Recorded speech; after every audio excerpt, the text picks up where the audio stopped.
Your Excellency, thank you so much for giving us your time today. I think it's important for us to end this discussion by addressing the question of women and women's empowerment. As we have seen recently, incidents in Iran as well as in Afghanistan. Many people have argued that no matter what, Muslim countries can never give women freedom and dignity. That's some of the prevailing arguments that we hear. And so I'd like to know how do you view this issue, and how would you, accomplish this matter in a society that is quite traditional and conservative in many regards, also in a balanced way, without falling into what I would say, Western liberal ideologies or traps even. Thank you. Okay, so look,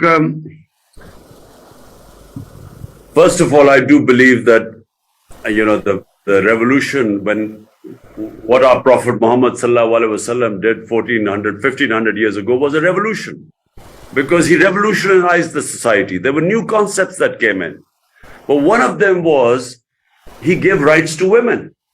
We don't, we forget that long before the idea of women's rights in Western countries, 1500 years ago, rights were given to women.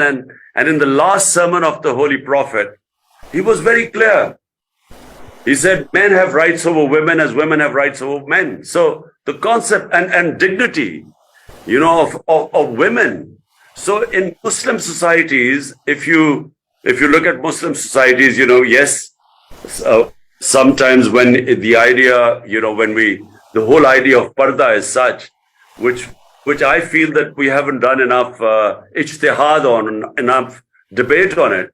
But the whole idea of parda for me was protecting the family system, because Islam was very clear that the basis of human society is the family system. So in protecting the family system, the concept of parda came. But unfortunately, we never developed these concepts so that we can protect our family system as well as not stop the potential of our women to grow. And Muslim societies are still developing these concepts.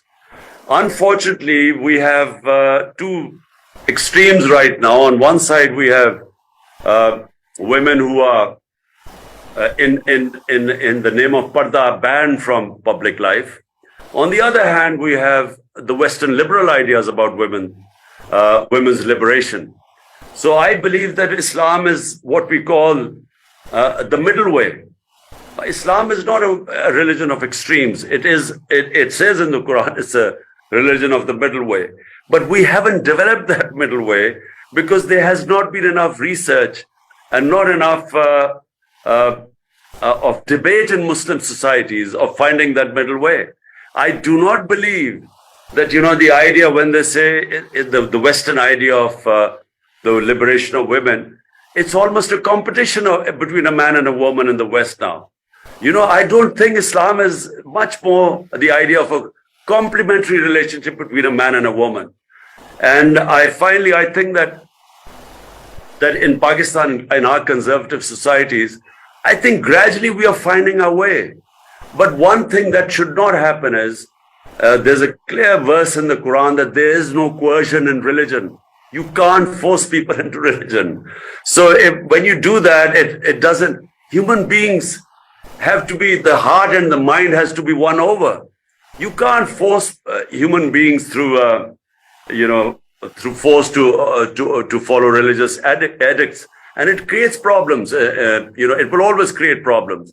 So I'm one of those who believes that it's through dialogue, through debate, through making people understand the true teachings of our Holy Prophet sallallahu alaihi wasallam. I think that's the way you win over people, but not by force.